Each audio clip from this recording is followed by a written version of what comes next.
ড্রামে সজনে চারা লাগিয়েছি, সজনে গাছ একটা ডাল লাগিয়েছিলাম আমি।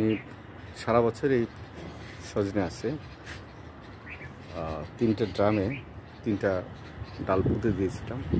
বেশ ছোট থেকেই চলে আসে, কয়েকদিন আগে শেষ হলো, আবার হয়তো নতুন করে এই সজনে আসবে।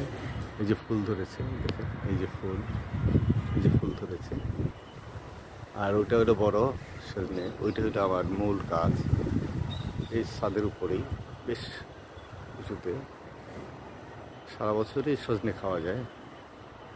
আর এটা হলো অরবরি গাছ।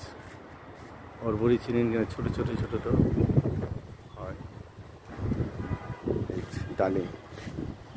ডালিম না, এটা ডালিম গাছ। এটা হলো কামরাঙা।